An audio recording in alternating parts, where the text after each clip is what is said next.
Hey, no, no, get back, get back, get back. Pô, a Venezuela é um lugar onde tem muita mulher bonita. É impressionante. É impressionante a Venezuela. Tanto que o que teve de Miss do mundo, Venezuela, foi por causa dela. Né? Foi por causa que, sei lá, acho que é uma coisa na água. Aí veio o socialismo e destruiu tudo, né? Aí as mina bonitas da Venezuela tudo correndo pro Brasil. Venha, venha, venezuelanas, venham. Ai, pai. Vagabundo é foda, moleque. Na moral, brasileiro é um bicho filho da puta. Vamos ver isso aqui, ó. Na Venezuela tem o comunismo, como é bom lá. Por exemplo, é bom pra quem faz parte do comunismo, né? Os cabeça, né? Porque a Venezuela, ali na Venezuela tem a maior, acho que uma das maiores reservas de petróleo do mundo. Os caras conseguem quebrar a empresa, velho. Me fala um lugar bom que o comunismo deu certo. Um lugar bom que o comunismo deu certo. Depende o que é certo, né? Por exemplo, para as crianças que nasceram, de 90 pra cá. 90 pra cá, a criança é foda, né? Mas deu pra entender o que eu quis dizer. O comunismo lá é bom porque não tem tanta referência de fora, entendeu?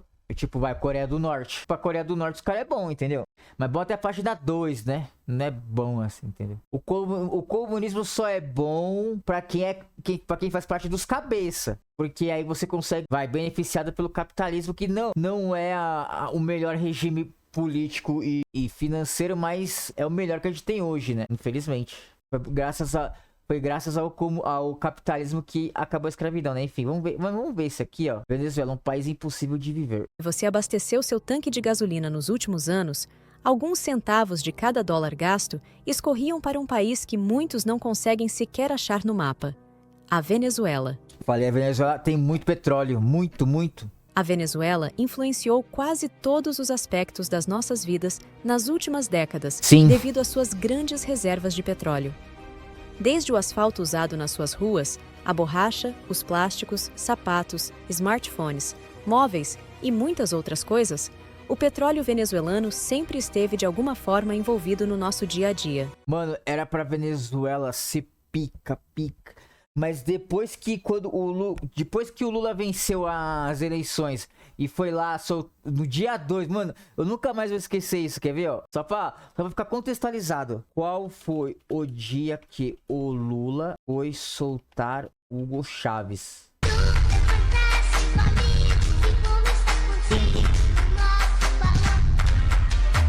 Mas o Lula foi lá e meio que soltou o Hugo Chávez, tá ligado? Aí a Venezuela só faz o L. Mas como esse país consegue ser tão rico de reservas naturais e ao mesmo tempo... Foi no final do... Foi em 2002, 2003. Foi 2002, 2003. Foi no final de 2002, 2003. Acabou o FHC, entrou o Lula e já foi pra Venezuela. O segundo país mais pobre do mundo, com uma qualidade de vida tão ruim. Para você ter uma noção do problema em que vive o povo venezuelano, uma pesquisa feita em 2021 pela Universidade Católica Andrés Bello mostra que 94,5% da população venezuelana vive na pobreza, com menos de $7 por dia, cerca de R$35. Desses, 77% só tem $3,20, R$16, para passar o dia. Ou seja, aí vê lá o Maduro, quanto ele tem a passar por dia. 3/4 da população, 21 milhões de pessoas, 2 vezes a população de Portugal, vivem na miséria. Nossa, Portugal precisando de gente, porque lá não tem ninguém quer fazer filho. Venezuela já tem... E a Venezuela tem isso aí. Em contrapartida, a Venezuela é o país com o combustível mais barato do mundo, onde você paga menos de 20 centavos no litro de gasolina. E isso é uma situação muito interessante e que faz você questionar a economia desse país, porque enquanto a gasolina é extremamente barata, a grande maior parte da população que vive nas comunidades ao redor da capital Caracas mal conseguem ter acesso a alimentos e água para matar sua sede. Nossa, isso é foda. A crise que a Venezuela enfrenta é avassaladora, mas ainda assim, o país ainda movimenta mercados como os de estética, cassinos, apartamentos de luxo e muito mais. Um mundo onde a população passa fome, o dinheiro praticamente não vale nada e o governo continua luxando e promovendo uma falsa imagem de nação perfeita, vive o povo venezuelano, em meio a uma realidade totalmente falsa e maquiada. Se Nossa. você acha que essa situação por si só já é muito estranha, E o Lula se encontrou com o Maduro, foi recentemente, né? essa caverna fica cada vez mais escura e profunda. Essa é a história de um estado que já foi o quarto país mais rico do mundo, mas que hoje se afogou na lama da pobreza e da miséria. E é essa história que hoje aqui eu te mostro. É, bebe gasolina lá. Em 14 de dezembro de 1914, marcou-se um ponto crucial na história venezuelana, com a descoberta do primeiro poço de petróleo comercial em Mene Grande, estado de Zulia. Esse evento não apenas representou uma transformação radical, mas também alterou a trajetória do país, que deixou de ser um remoto e obscuro país andino para emergir como um dos grandes produtores de petróleo do mundo. Sob o governo do ditador Juan Vicente Gomes, durante a descoberta do petróleo, a Venezuela testemunhou uma liderança marcada pela astúcia e oportunismo. É, Gomes o maldito soube do extrair populismo. a riqueza do petróleo para consolidar seu poder e enriquecer seus aliados. Ao consolidar seu controle, Gomes tomou medidas severas para silenciar a dissidência. Repressão à imprensa, fechamento de partidos políticos e a Olha, perseguição sistemática de opositores foram táticas empregadas para assegurar sua posição de poder incontestável. arrombado. Sua liderança ditatorial não apenas Oxi! sufocou as vozes contrárias, mas também criou um ambiente de medo e repressão que sufocava toda a sociedade venezuelana. Mudou a A voz? descoberta do petróleo surgiu como uma oportunidade estratégica para Gomes consolidar ainda mais seu regime. Concedendo generosas concessões a empresas estrangeiras, permitiu a exploração do petróleo sem a imposição Acho que de ele muitos gravou essa voz, tá ligado? estabelecendo uma relação Acho que muito forte entre acho que deve ter acabado o estoque de voz dele. Aí ele pôs pra ouvir e gravou pelo celular, velho. as corporações estrangeiras e a ditadura de Gomes. Embora essas relações tenham de certa forma colocado muita riqueza na economia venezuelana, a distribuição dessa riqueza era profundamente desigual. A maior parte dos lucros derivados da exploração do petróleo fluía para as empresas estrangeiras e para os aliados políticos de Gomes, consolidando ainda mais sua base de apoio. A população em geral, contudo, viu apenas uma fração mínima dos benefícios econômicos gerados pela indústria petrolífera, que estava em crescimento acelerado. A desigualdade se aprofundou, criando uma separação enorme entre a elite favorecida pelo regime e a maioria da população, que continuava a enfrentar condições precárias e falta de acesso a benefícios do petróleo. Voltou. Essa dinâmica de concentração de riqueza e poder gerou vários conflitos sociais na Venezuela, preparando o terreno para décadas de instabilidade política e econômica que seguiriam a era de Gomes. Graças às estratégias e cartadas de Gomes, a Venezuela rapidamente ascendeu ao posto de segundo maior produtor mundial de petróleo em 1935, ficando atrás apenas dos Estados Unidos. Essa dinâmica em torno do petróleo teve grandes impactos na Venezuela, proporcionando riqueza e poder, mas também deixando o país mais vulnerável na política e economia. A dependência ganância. excessiva do petróleo, ao invés de ser a fonte de salvação da Venezuela, tornou-se uma fonte de desigualdade, pobreza e miséria que perdura até os dias atuais. O governo enriquecia cada vez mais, enquanto a população não via um bolívar do dinheiro vindo do petróleo. Os primeiros bancos foram abertos, e a indústria do petróleo ofereceu salários muito altos, criando uma economia de serviços ao seu redor. Agricultores abandonaram suas terras ancestrais para migrar para as cidades em busca de dinheiro do petróleo. Isso ocorreu devido à crescente demanda por petróleo no início do século XX, levando à valorização do bolívar, Nossa. a moeda venezuelana. Essa dinâmica é crucial por duas razões principais. Em primeiro lugar, tornou a importação de bens estrangeiros mais acessível, enquanto, em segundo lugar, encareceu a exportação de mercadorias. Isso significa que os produtores na Venezuela tiveram dificuldade em exportar, enquanto os consumidores perceberam que comprar produtos estrangeiros era mais econômico. Nesse meio tempo, o mundo enfrentava a Grande Depressão. Como resposta, os Estados Unidos permitiram que o dólar se desvalorizasse em relação a outras moedas. Em apenas uma década, Som parou de o novo. bolívar teve um aumento de 70% e se tornou uma das moedas mais fortes do planeta. Isso marcou o início de uma fase em que os venezuelanos puderam importar bens de luxo, garantir empregos dignos e desfrutar de comodidades modernas. Contudo, a sociedade mergulhava cada vez mais em uma dependência avassaladora do petróleo. Até o final da década de 1930, todos os aspectos do comércio, salários e preços de bens estavam agora atrelados à sua moeda supervalorizada. Colocou todos os ovos numa cesta, né? Aí já era, acabou, aí não tem mais, só tem a cesta pra colocar ovo e não tem mais nada pra colocar. Aí faz o quê? Cai, é uma bosta, hein? Em 1939, Caracas tornou-se a cidade mais cara do mundo, assemelhando-se a uma cidade remota de mineração de diamantes, governada como o paraíso pessoal de um ditador. Até morrer em 1935, até ir pro inferno. Juan Vicente Gomes foi um dos homens mais ricos da América Latina. Ele controlava grandes áreas de terra e tinha monopólios em várias indústrias, como papel, carne e laticínios. Para proteger seus interesses, criou o primeiro exército do país, reprimiu a oposição e concentrou o poder de arrecadação de receitas no governo. Nossa, é um arrombado Depois mesmo, que ele né? morreu, o governo venezuelano seguiu sua abordagem, assumindo o controle das indústrias e mantendo o legado de Gomes nos líderes seguintes. Após a Segunda Guerra Mundial, o presidente Isaías Medina Angarita buscou renegociar os contratos de petróleo firmados durante a ditadura de Juan Vicente Gomes. Na Venezuela, as empresas estrangeiras exploradoras de petróleo contribuíam com apenas uma pequena porcentagem dos lucros para o governo local.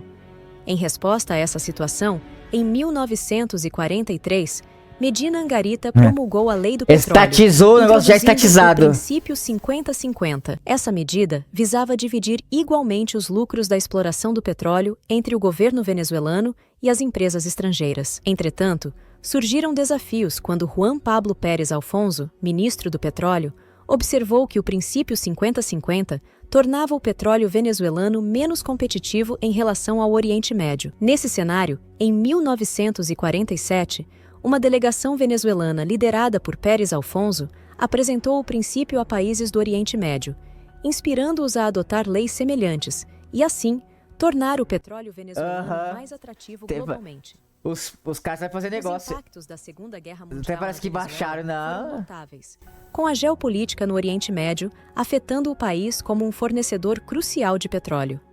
O aumento dramático nos preços do petróleo durante o conflito transformou a Venezuela no principal receptor global de moeda estrangeira.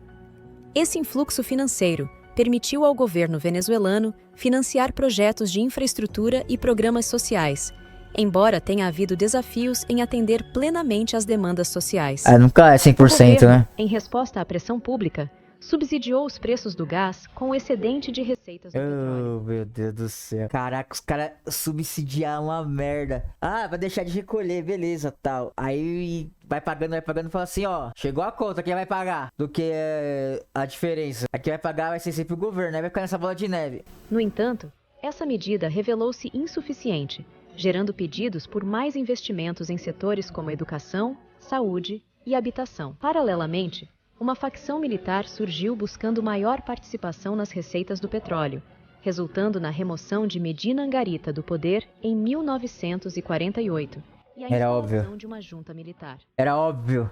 Ao longo das Você acha que militar ia perder tempo, velho? Onde tem dinheiro tem militar, mano. Os caras que tem poder e tem força, velho. De 1940 e 1950, a Venezuela testemunhou a ascensão e queda de regimes militares, destacando-se a liderança autoritária de Pérez Jiménez. Apesar das práticas repressivas, o período sob Pérez Jiménez foi marcado por uma prosperidade econômica que atraiu investimentos ocidentais. Projetos ambiciosos de modernização e infraestrutura... Militar só faz merda, velho. Impressionante. As falhas nesses empreendimentos contribuíram para a crise que levou ao colapso do regime em 1958. Mano, os caras conseguiram quebrar um país cheio de petróleo, mano. Puta que pariu, velho. É foda. A Venezuela enfrentou desafios econômicos e sociais, incluindo uma moeda supervalorizada voltou áudio. que prejudicou setores do vídeo, tá? não Eu não. relacionados ao petróleo.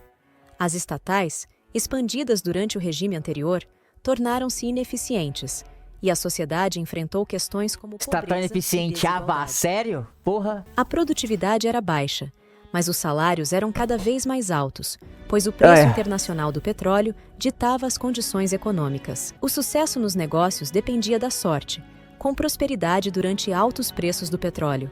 Isso desencorajava esforços adicionais, incentivando posições bem remuneradas no governo, muitas vezes envolvendo subornos. Apesar dos gastos sociais e financiamento estatal para empregos, a falta de bons empregos que pagassem bem sem questões políticas resultava em constante desemprego. Para lidar com o desemprego, os preços dos alimentos foram mantidos baixos, prejudicando ainda mais a agricultura. A Venezuela passou por uma segunda tentativa de democracia, mas a receita do petróleo excessiva resultou em uma democracia sem responsabilidade política. O presidente tornou-se autoritário, e a busca por riqueza numa economia que não valorizava o trabalho levou a uma estrutura política que se destruiu por dentro pela corrupção. É óbvio, né? Desafios, Não a tem Venezuela corrupção. continuou a crescer economicamente rapidamente. Presidentes subsequentes buscaram aumentar as receitas do petróleo, levando à criação da OPEP na década de 60. Agora, eram as nações produtoras de petróleo que determinavam preços e produção, não mais as empresas petrolíferas. Em outubro de 73... Não mais, mas tinha... Você acha que ia ter influência, ia ter dinheiro? Fala assim, ó, vou te dar tanto pra você garantir esse preço aqui. Vai lá. Se garantir, eu dou o dobro. Pô, os caras se matavam, velho. Você acha que não? A corrupção comia solta, A velho. geopolítica do petróleo foi abalada novamente com o embargo de petróleo pelos países árabes, em resposta ao apoio do Ocidente a Israel na guerra do Yom Kippur. Os preços do petróleo dispararam, e a Venezuela viu seus lucros triplicarem. O ex-ministro do Petróleo, Pérez Alfonso, alertou sobre o desafio de lidar com essa riqueza excessiva, prevendo preocupações com a inflação. O presidente Pérez respondeu aumentando salários, investindo em gastos sociais e criando empregos para gerenciar o influxo avassalador de dinheiro. Tá que o pai, não. Não. Ah, a gente tem muito dinheiro, que a gente vai? Vamos gastar mais dinheiro. Entendeu? Com o quê? Com gente? Com infraestrutura? Não, com gente. Tá que o pariu, viu? Um exemplo extremo é a lei que obrigou todos os banheiros públicos e elevadores a terem atendentes. Olha lá. Puta que o pariu, viu? De vez de fazer algo que gere empregos de uma forma inteligente, não. Ah, vai ter que ter... Vai ter que... Você tem uma empresa, você vai ter que fazer isso aqui, porque se não fizer, você vai ser empresa fechada, tá ligado? Que quer colocar a gente no banheiro. Ai, se fuder, mano. A inflação disparou, Que pariu, atingindo 12% ao ano em 1974. Durante esse período, os venezuelanos perceberam que manter dinheiro nos bancos resultava em perdas. Lógico. Com as taxas de empréstimo baixas que os bancos colocaram de forma planejada, parecia mais lógico gastar dinheiro e fazer empréstimos do que economizar. A classe média na Venezuela cresceu para 58% da população. E embora a maioria prosperasse, poucos entendiam a fragilidade da economia construída como um castelo de cartas. Apesar da tentativa do governo de criar um fundo de poupança para o excesso de receitas do petróleo, este acabou sendo usado como um cofre para futuros líderes e não cumpriu seu propósito inicial. Pô, era óbvio, né, velho? Era óbvio que isso ia acontecer. Você acha que ele se distribuir dinheiro e aumentar a inflação, velho? Deixou lá e os caras que entrando e O usando. governo expandiu para 300 mil funcionários. Nossa. E uma lei praticamente proibiu as empresas de demitirem trabalhadores diante de salários mais altos. Ai, meu Deus do céu, meu Deus do céu. Meu, é impressionante, né? Como líder comunista, como líder populista é uma merda, tá ligado? Ah, proíbe demissão. Oh, eu não tô conseguindo mais pagar o funcionário. Eu não tô conseguindo mais. Eu tenho que manter ele? Sim, porque tá na lei. Mas como é que eu vou pagar ele? Como é que eu vou pagar ele? Foda-se, fecha a empresa. Mas eu consigo manter a empresa pagando esses salários para mais pessoas. Por causa de um funcionário tem que fechar tudo? Sim. Tá que o pariu, viu? Tornando-as dependentes de Comunista é uma generosos merda subsídios mesmo, viu, estatais. velho? Pequenos negócios sem fundos estatais faliram rapidamente, enquanto 9% das maiores empresas, artificialmente infladas, respondiam por 75% da produção total. Ninguém, desde o povo comum até os líderes, considerou o que aconteceria se os preços do petróleo caíssem. Empresas dependiam do Estado. Consumidores contavam com uma moeda supervalorizada. A maioria dos empregos era mantida pelo Estado. E agora, o dinheiro que mantinha todos felizes Acabou. tornou-se apenas um gotejamento. A estrutura política assegurou que os fundos não fossem cortados, levando à acumulação de enormes dívidas. Nos dias atuais, a Venezuela enfrenta as consequências de décadas de escolhas econômicas questionáveis e políticas desastrosas. O país, outrora promissor e rico em recursos, agora se debate com uma crise profunda e generalizada. A população, que um dia se beneficiou da riqueza do petróleo, agora enfrenta desafios diários para atender necessidades básicas. A dívida acumulada e a infraestrutura decadente são testemunhas mudas do que aconteceu quando a riqueza fácil não foi gerenciada com responsabilidade. As riquezas vivem apenas na lembrança de alguns e na história apagada pelo tempo.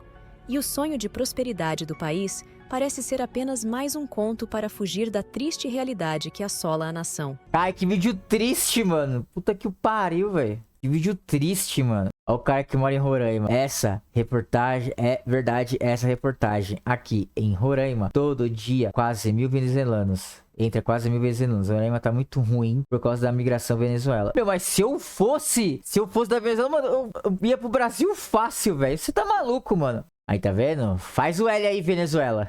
Coitados, cara. Estão tudo sendo enrolado. Aí, tá vendo? O cara colocou uma mina peituda assim, ó. É lógico que eu vou clicar pra ver, velho.